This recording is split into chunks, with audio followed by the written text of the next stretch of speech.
Hello, AP Euro students. Today's lecture is on the royal state in the 17th century. This is an introduction to the latest unit, Unit 3 that we are doing. First of all, I need to talk a little bit about sovereignty. And a state has sovereignty when it possesses a monopoly over the instruments of justice and the use of force within clearly defined boundaries.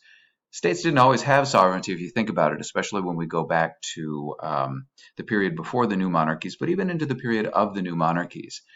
A state might not have sovereignty when there are ecclesiastical or church courts that were maybe vying with the secular courts over what people should be able to do, what taxes they should pay, and whether they should listen to the Pope or whether they should listen to their monarch.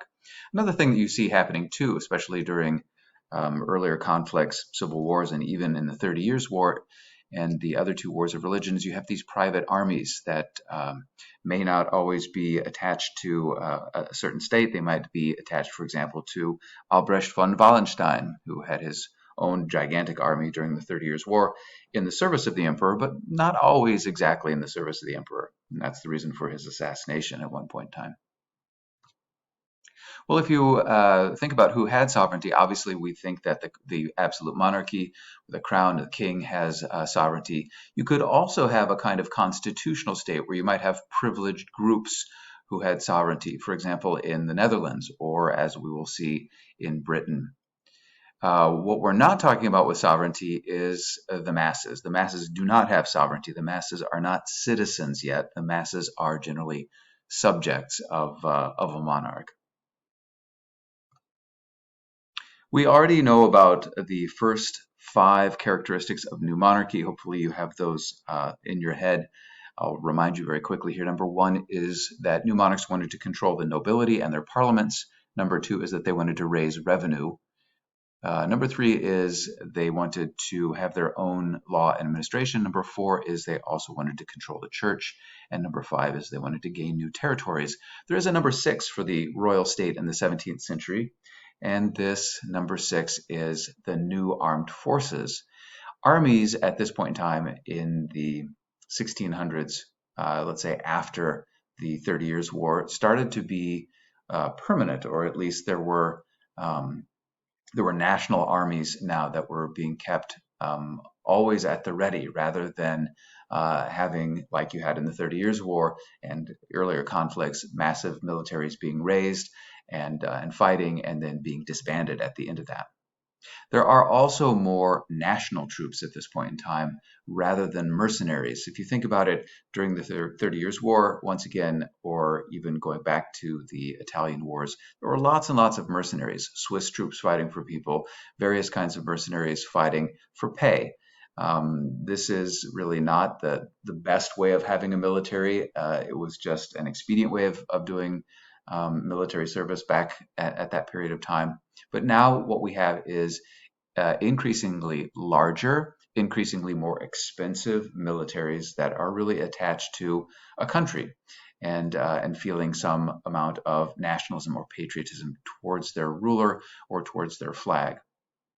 Because these new armed forces are larger and more expensive, they needed more revenue and bigger bureaucracies in order to be able to afford them and to manage them.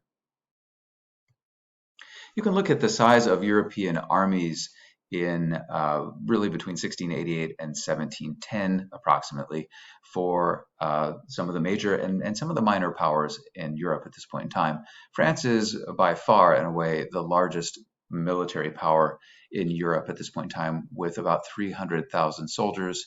You can see they have a population of 20 million, so they're well able to support that. Russia is, under Peter the Great, also an increasingly Western European power, so to speak, and then also increasing in its ability to wield a massive number of soldiers out of their population of 14 million. The Habsburgs in Austria had a fairly sizable army as well, and then it gets smaller than that with Sweden, Brandenburg Prussia, and England. Brandenburg Prussia is going to be an up-and-coming power, as I've mentioned before. They are known for their military. We'll talk about that when we talk about Brandenburg Prussia. Sweden is kind of an outlier with its 1 million population. One out of every 25 men or people is actually in the military, and they're fielding an army of about 40,000. England, if you're wondering, with their population of 10 million, seems to have a very small army, and that is very true because generally England is able to not have standing armies. They don't like to have standing armies. They generally want to have a navy or a fleet that is protecting the coast and then not have to have troops that they're having to quarter inside of England. The administration that is helping with the recruitment and the outfitting and the provisioning of these troops is part of a kind of expanding administration that's happening at this point in time.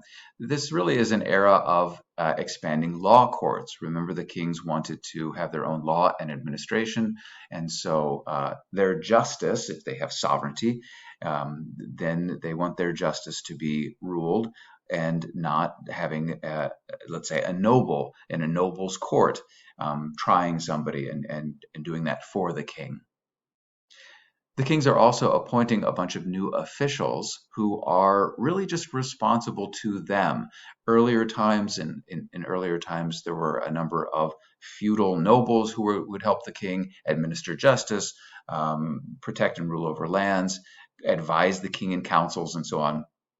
They really don't want that anymore. They stopped wanting that really around the time of the new monarchy, and that continues on into the 17th century.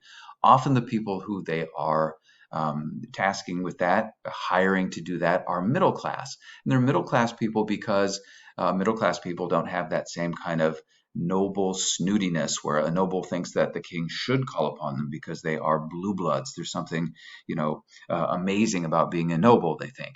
Middle class people are just happy to be around the king and are not individually wealthy themselves, so they do need the money from the king and provide much better service to the king without any kind of ambitions of their own.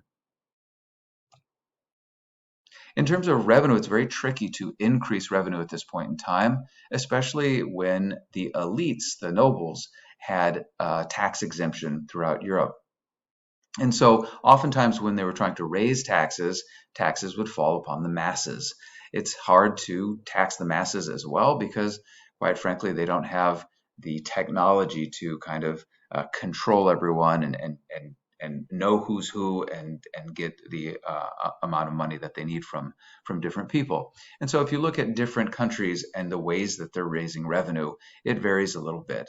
Spain has quite a number of taxes on all kinds of different products. And then Spain also had the King's Fifth, or the quinto. This is 20%, a 20% tax on everything that was coming out of the New World.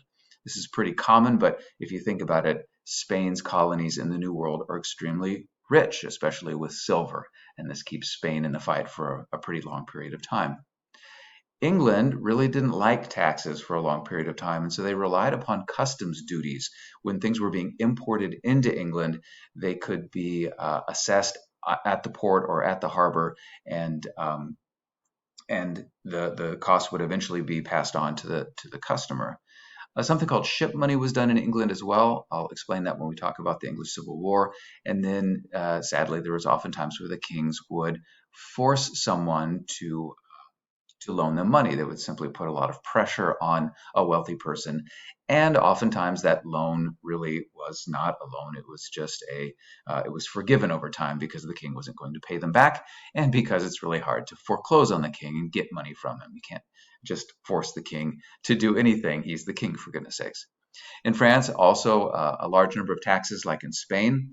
They oftentimes would sell offices as well. If somebody was going to become a bureaucrat, a tax collector, for example, or really have any kind of bureaucratic job, that job was sold to them. They had to purchase it first for a price, and then they were paid a salary after that. And then also they got tax exemption because they were oftentimes ennobled when they would become an officer of the king, or if they become a bureaucrat. The French also loaned or borrowed a lot of money from people, and oftentimes, if we're talking about Louis XIV, was unable to pay back on time. In Russia and in Prussia, we have two places in Eastern Europe that are really economically not doing particularly well, especially when compared to Western Europe. And so in Russia, they attempted to raise revenue by basically taxing everything. And I'll show that to you when we talk about Peter the Great's Russia. In Prussia, once again, few taxes, but Prussia did have an effective army, and oftentimes they would kind of sell themselves as a national army to the highest bidder in any kind of conflict.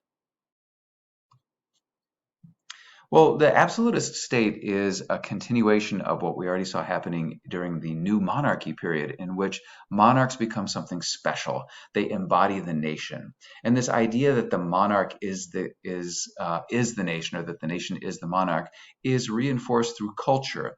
You think about the theater of Shakespeare, for example. I'm sure there are other plays that are written about the grandeur and glory of the monarchy. Baroque art, as you will see, is also really something that at least one part of it is trying to show whoever's looking at the work of art that the king is something special, almost godlike.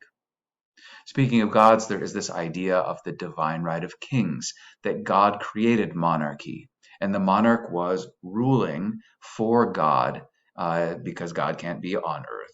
And to go against your monarch or go against your ruler is really going against God, which is obviously an awful sin for the people at this point in time. It's a great idea, and a lot of people support it, and it prevents a lot of rebellion against the king and assassination attempts and so on.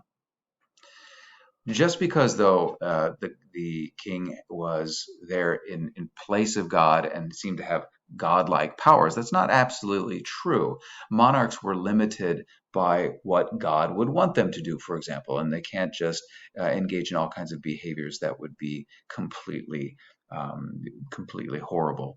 An example of that might be something like the St. Bartholomew's Day massacre during the French War of Religion, where it's something that is so terrible, so heinous, that God wouldn't have wanted that, and so it's okay to go against Henry III, the monarch at the time, who had plotted that, allegedly.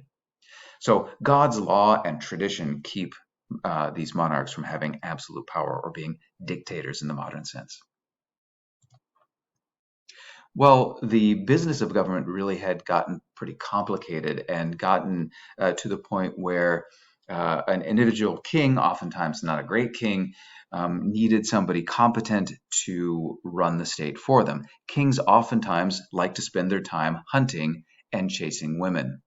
So they hired people like Cardinal Richelieu, Cardinal Mazarin in France, Count Duke Olivares in Spain, or the Duke of Buckingham in England to deal with the complex administration and to deal with the everyday work of government. So they could free up their monarchs to just have fun.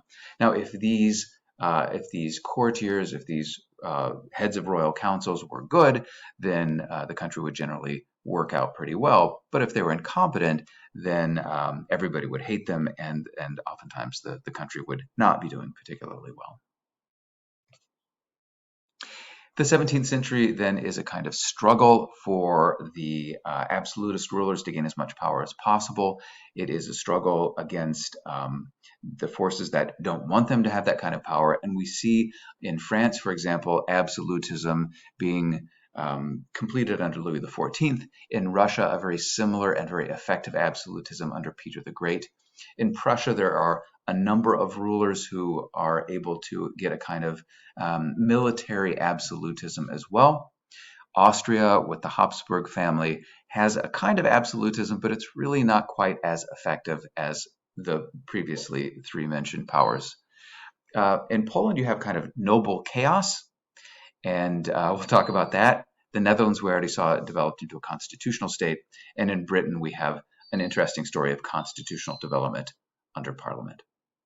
Hope this was informative and you took some notes on it, and we will see what happens with all of these places over the coming days. Thanks. Bye-bye.